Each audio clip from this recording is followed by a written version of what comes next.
Hey guys, this is Locke.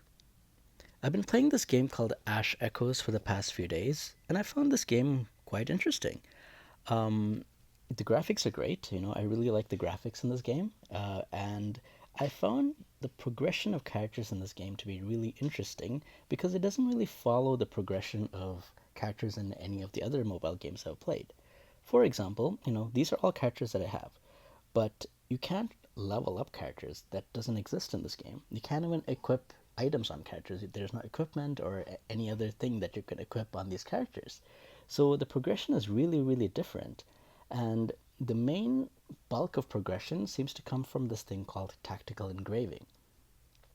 So you actually create a customized tactical engraving for your character, and I found it a little bit confusing until I understood it, what exactly it means and what it does and why you should create more than one. So I thought I would make a video explaining tactical engraving in detail and talk about it. So what is a tactical engraving? So a tactical engraving is the product of doing a Nexus run. So once you go to this Nexus tab here, you can choose one of these two modes, Nexus Phenomena or Nexus Mirage.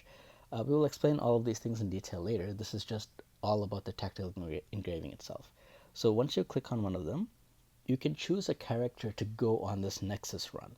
So right now I'm just going to choose this character, and after you choose the character, you can pick up to 6 memory traces, and the combination of your character plus these 6 memory traces is going to give you a customized tactical engraving. So to create a tactical engraving, you basically need, your main character plus 5 memory traces for yourself, and then one more memory trace from a friend. So let's talk about all these things in detail. What is a memory trace? So a memory trace is kind of like a card that you can pull from the gacha and also that you get for free from events and progression through the game.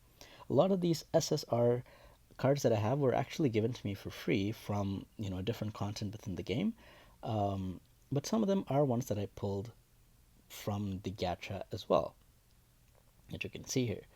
So I need up to 5 memory traces that I need to bring with me to a run, and I need to get one more memory trace from a friend. Um, in addition to that, as I said, I also need the main character. So let's talk about the main character first. So let's go back here. So once I'm choosing these main characters, as you can see, each of these main characters has different skills. Sorry, not skills, different stats. For example, this one, Kairos, he has an attack stat of 218. The stats depend on your ascension as well as the character. Like, for example, if I go to this character who has, S0, 0 ascension, he has 50 attack only. So the higher ascension you have, the more base stats you have, which then affects your tactical engraving. The other thing is each person also brings up to 2 skills to your run. So Cyros, again, brings these 2 skills right here, which is going to be added to your tactical engraving. So depending on the skill that you want to bring that character along. The ascension level also impacts the skill level. These skill can go up to level 3. At ascension level 5, you will have 2 skills that are level 3. If you look at, this guy, for example, he only has 1 skill at level 1 because he is S0. So once you choose the hero that you want to bring, for example, her, you can equip the memory traces that you want to be associated with this engraving. So for example, I'm just going to choose, 5 different memory traces right now. Okay, and I can bring another memory trace from a friend. A lot of these memory traces I don't have. Like, for example, Nightmare is one that I found really strong for my team that I'm bringing, but I don't actually have this memory trace. But thankfully, I'm able to bring it from a friend and basically get the full benefit of it. I don't have to, once I create my engraving, it's there. Even if this person doesn't exist, like the guy deleted his account or whatever, it doesn't matter. The memory trace is there, it's locked in, and I'm getting all the effects of it. So how did these memory traces have to do with the engraving? So these memory traces do 2 things. The first thing they do is they add stats. Like, for example, you can see here, this card adds 5 vitality, 37 defense, and 18 mastery. So these are all stats that get added to this initial stats here. And on top of that, whenever you're progressing, this card is going to increase the defense stats that you get. So um, let me let me just change this a little bit. Okay, let's have two defense cards, two mastery cards, and two attack cards. So at the end of this run, at the end of this Nexus run, I'm going to end up with a engraving that has a lot of defense, attack, and mastery, and low vitality and low, I think it's technique, the TRM. So it's going to have low of those two values, but increased values of the other three stats because the cards that I'm bringing significantly boost those three stats. In addition to that, these cards also bring different skills. For example, this card you can see, this is the main skill that it brings. We're not going to discuss which skills are good and not right now. We're just going to explain what like a tactical engraving is. So if you think this skill is good, we want to bring it. One example is this one. Like I have an SSR card, but I don't find this skill good for my team. So I'm actually instead going to be bringing SR cards. So to really get the benefit of this, you really want to read and understand which skills are good. And it's not even just for this character. Like if I'm looking at her, like the character that I'm choosing the run on, I'm not even bringing skills that impact her, but I have to bring skills that will impact my whole team.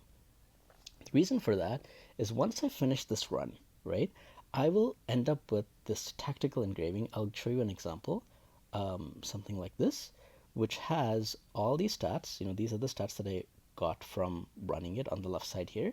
And these are all the skills that I picked up while doing this run.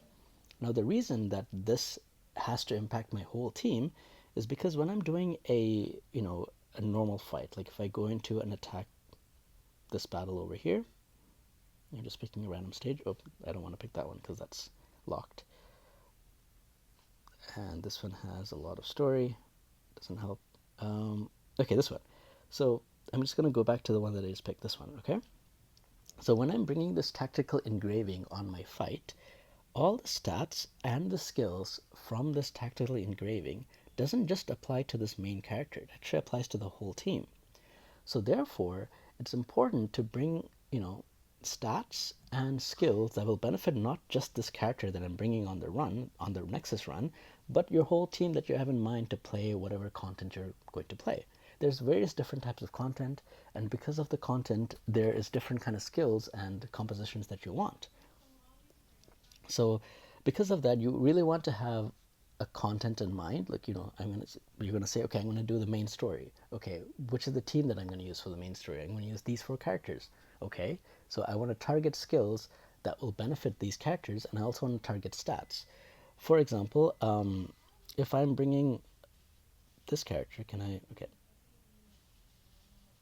let me go back. If I'm bringing, say, this character, this is going to be the main character for my team, let's just say. Okay, I'm going to take a look at my skills and see that, okay, the main benefit that this character gets, like all the stats, seem to come from final attack and physical damage. So I want to target skills that will increase these stats. The final attack actually comes from mastery, but we will talk about all of those. That's not this video, but I'm just giving you an example. So I will want to find a composition of stats that's going to maximize the mastery stat because that's the stat that she's going to benefit from the most, right? So I'm not only going to, like, whoever I'm going on this Nexus run, I'm not only going to pick skills and stats that benefit her, but the entire team that I'm going to be running with. So now a question comes up. If I'm only going to be able to use one engraving, right? Like, I created, say, the perfect engraving, right? And if I only need that engraving to run all my content, why do I bother creating more than one engraving? Like, I've already done one and that's it. Like, I'm done. Why do I need to bother? Having a max engraving rating, which is the sum of all the engravings on all the characters that you have, benefit your account in multiple ways. So the first way is that right here, you can see that the sum of your engraving, like, which is 42,164, that is going to unlock different rewards that I can get, including EXP and pulls and then premium currency. So these are all things that I want to get. So if I only had the first, like, if I look at my account right now, my highest engraving is 5,739, right? That will not even be enough to Okay, it will be enough for a few things, but I will be at C7. Like that's the level I will be at. Like say that's the one that I got in my first run, which is not really likely to happen. But just say I have that, and then I'm just like, okay, I'm done. But that I will be stuck here. Like I will not be getting any of these extra rewards. So to get the rewards from here, I really want to get as high of a rating as possible. I mean, it is capped at whatever it is here, but still, the point is I want to get multiple engravings on multiple characters. In addition to that, if I go into this thing here, right, you can see that the reputation also gives you increased stats and increased rewards based on your total engraving. So this one, the Phantasm Realm, I've run it multiple times with all these characters, and you can see that, even my stat boosts here, you get 35% extra vitality, attack, and mastery. Compare that with this one, which I've only run once with one character. Like I have a rating of 4,960, but that is not even enough to go to level 1. Like I get zero stats, zero extra stats. I haven't unlocked any extra rewards, and I really want to do that, right? So just having one rating for one character is not going to help you get these rewards. And these rewards are pretty massive. Like if you look at the last level, which is here, like you can get a maximum of 50% vitality, 50% extra attack, and mastery. These are huge bonuses, right? So you really want to get as high of a total max engraving as you can to be able to take care of these extra bonus stats that you will get. And the bonus stats that you get from one place does not apply to the other. Like I've run this stage here, the Nexus Mirage, multiple times, right? But these two, there's actually two in here. One is called the Lab Path, and the other one is called the Blood Ruvia City Path, right? So so there's three different paths, not just two. But once you go into this one and when you run, there's a place where you have to go on a different path. You choose which one you want to do. So there's three different paths, and for all three of them, there are three different, like accumulation of reputation. So you really want to max your reputation on all three of them. So basically, we'll have to be making a lot of engravings for all of these. Thankfully, you get one spirit every single day, and you also get a lot of these items, these spirit enhancers, from playing as well. And you can also buy them for premium currency. And it's different from the regular stamina that you have, which is over here. So I feel like this is a good, like I like that it's separate because this thing is one of the core pieces of the game. So if this was also tied to your main stamina, that I feel is a bit limiting. So it's great that it's separate. But yeah, like so this is what it is. You have to go through this Nexus run. You take 5 of your memory traces and a sixth one from a friend. Your stats, your initial stats, and your initial skills depend on the main character that you're bringing along. Whoever you bring along will have those initial stats and their initial skills. And then once you finish doing this run, you will end up with this tactical engraving that you can bring on your fights, and it'll affect the entire team, not just the person that you're equipped to. So let's talk a little bit about how this is set up, right? Because this is very different from any other game. So one of the things that people might think about is, well, if everything is built off of these memory traces, right? And the memory trace comes from the gacha, does that mean that this game is not very free to play friendly? Because typically, for free to play friendly players, you want to be, saving up your premium currency to get the characters. Once in a while, you might want to get the cards as well, like the Vision card or like the Honkai Star Rail card or whatever it is. You might want to get that, but most of the time you will be recycling these, and you will mostly just be using the main characters. The main characters are what you'll be pulling for. In this game, it's very equally as important to have really good cards as well, because that's where most of your stats and your skills are coming from. So what does that mean? Does it mean it's not free to play friendly? And in my opinion, it's a little bit too early to tell. And the reason for that is because, I mean, so far in the game, like as I've been playing it, I noticed that it gives you quite a bit of like free stuff. It gives you so many different pulls of both the characters and the memory trace. they also gave a lot of, like for example, this event gave me a free vision card. No, vision card. What am I calling vision? It gave me a free memory trace, and it gave me like the maximum copy. Like you need 6 copies to max it. Um, I don't I don't think you need to actually max these things. I think even level one is okay in my opinion. But anyway, it gives you a full max version of it for free from this event.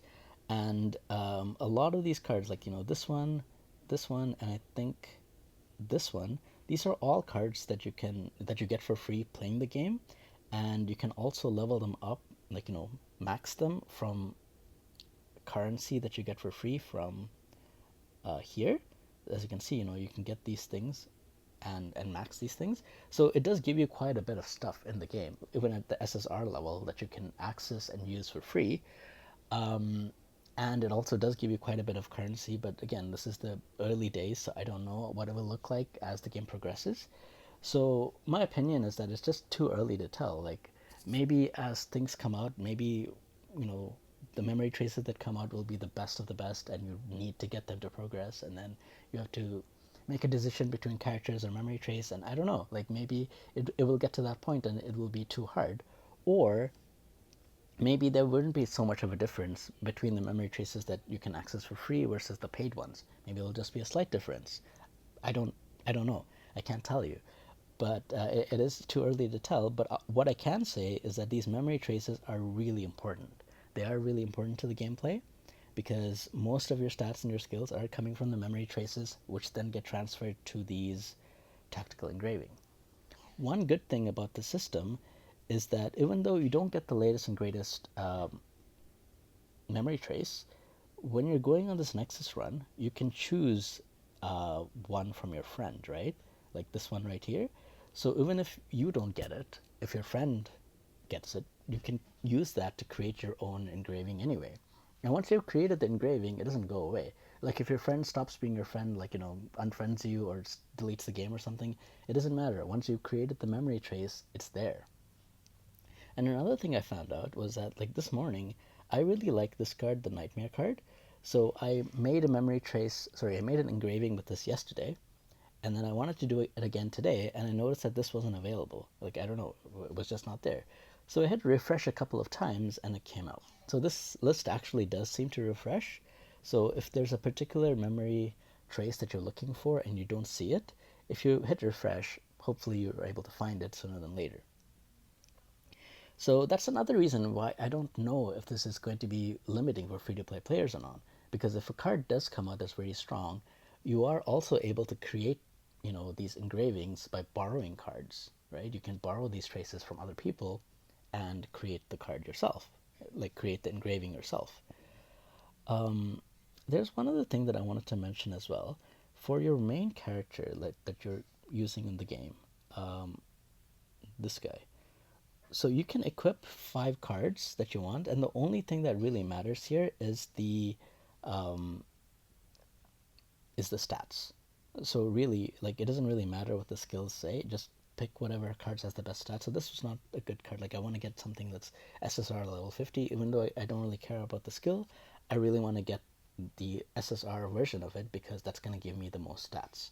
And the game does give you a lot of SSR cards, like at least 5 of them. So you can just max this out here, and don't have to worry about getting the best because the best is just whatever has the most stats for the main character. Um, how does it affect the game? Well, once you go into a stage, which I'm going to show you again, let's try this one.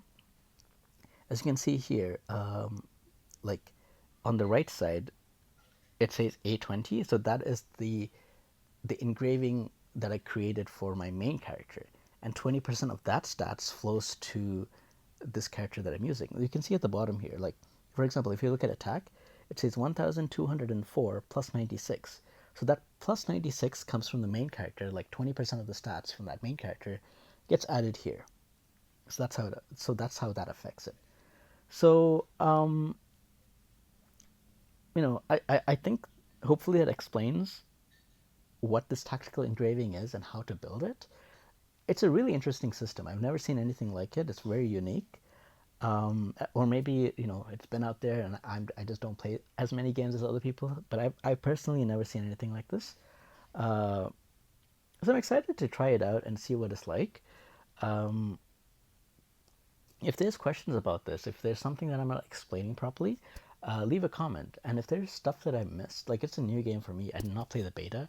So if there's stuff that I missed, or if there's something that I'm saying incorrectly, please let me know as well, because I want to learn about whatever it is that I'm not saying properly. It's a new game for me as well, and I'm very excited to learn the mechanics of games. I really like understanding how something works more than just setting it on auto and forgetting. So for me, I like to understand how this works, and this game seems to have a lot of reading. If you look at the FAQ, there's like so much of stuff in here to read. It says 120 different articles, and once you read all of them, it gives you 300 extra premium currency. It's just like so much. But anyway, so that's it for this video. I hope it explains the tactical engraving, how to create it, and then how to use it in fights that affects everybody, but you still want to get multiple engravings for multiple different characters, so that you can increase the bonus that you get from it. Anyway, that's it for this video. I hope you guys enjoyed this. Yeah, let me know if you have questions, and I will see you guys next time. Take care now.